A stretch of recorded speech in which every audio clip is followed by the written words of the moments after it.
Admire Academy Webshala. Good morning, children. Lesson number 6. Oliver finds a home in a book New Leaf. Oliver को घर मिला। इस कहानी में एक बॉय ऑलिवर की स्टोरी है जिसे घर मिलता है।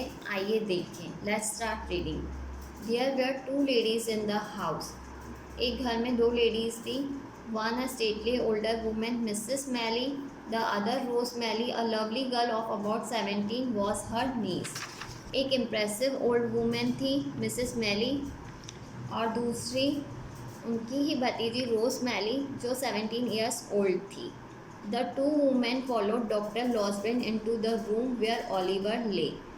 डॉक्टर लॉसब्रेन को दोनों वुमेन्स फॉलो करते हुए रूम में गए जहां ऑलिवर सोया हुआ था। They were aghast at how young he was. वो शौक थे कि वह कितना यंग है।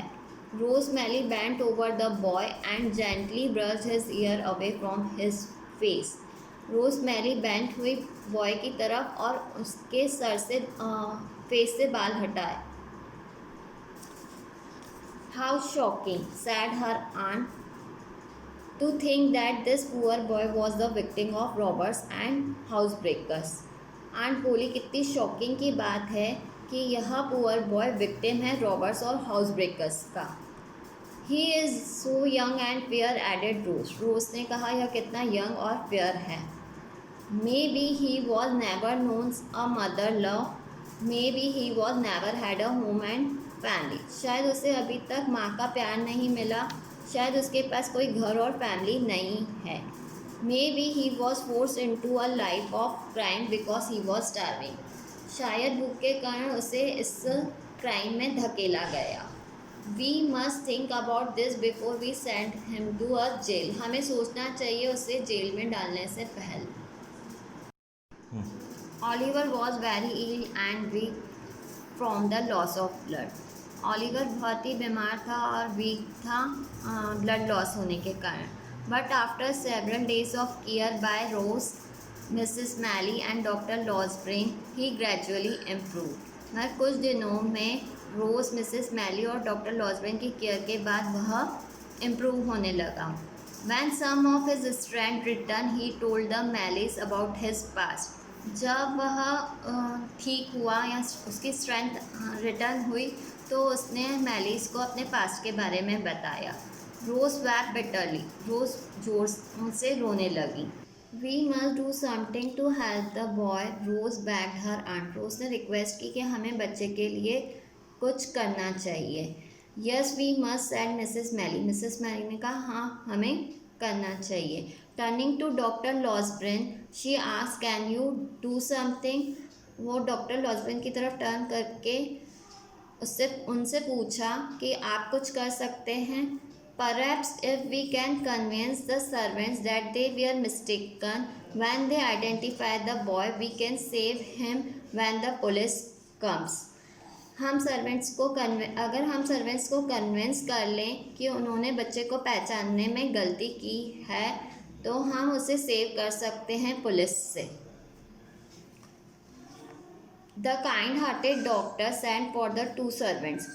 डॉक्टर ने दोनों सर्वेंट्स को बुलाया। Giles and Brittles said doctor Losberne can you swear that the boy with the robbers was Oliver. Doctor Losberne ने गाइल्स एंड ब्रिटर्स से कहा क्या तुम कसम खा के कह सकते हो कि यह वही लड़का है जो रॉबर्स के साथ था। Could you really identify him in the darkness with all the gun fire.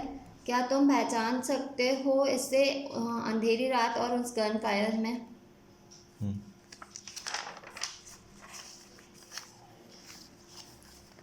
The servants admitted that they could not be absolutely certain. Servants ने एडमिट किया कि वह श्योर नहीं है। So when the policeman arrived at the house to investigate the house breaking, no one could identify the boy. जब police घर पर आई इन्वेस्टिगेशन करने हाउस ब्रेकिंग की तो किसी ने लड़के को नहीं पहचाना। So no charges were pressed against Oliver. तो कोई चार्जेस नहीं थे ऑलिवर के ऊपर। After all it was difficult not to pity the poor little boy. Difficult था उस बच्चे पर दया नहीं करना। He looked so helpless and innocent lying there in bed. वह हेल्पलेस और इनोसेंट दिखाई दे रहा था। Could he really have wanted to rob the house? क्या वह सचमुच ऐसा चाहता था हाउस रॉब करना? Oliver quickly recovered from his wounds. Oliver जल्द ही अपने जख्मों से बाहर आया। And enter into the happiest period of his life. और उसने अपनी लाइफ के हैप्पीएस्ट पीरियड में एंटर किया। The Maylies treated him like a member of their own family. Maylies उसे अपने एक फैमिली मेंबर की तरह ट्रीट करती थी। And when spring came they took him to their cottage in the country. और जब स्प्रिंग सीजन आया तो वह अपने साथ उसे अपने कॉटेज में ले गई। Here he learn to read and write. जहाँ वह उसने पढ़ना और लिखना सीखा। He spent many happy hours running along the country roads, picking flowers and feeding the birds. उसने अपना बहुत सा समय कंट्री रोड पर भागते हुए, फ्लावर्स को तोड़ते हुए और बर्ड्स को दाना डालते हुए स्पेंड किया। In the evening he listen to Rose play the piano. शाम के समय उसने रोज को पियानो प्ले करते हुए सुना। Every night he slept peacefully in a clean bed in his own room. हर रात वह शांति से क्लीन बेड पर अपने रूम में सोता था। Oliver had never known such peace and such happiness. Oliver को ऐसी पीस और ऐसी शांति कभी नहीं पता थी। The story adopted from Oliver Twist by Charles Dickens. Thank you.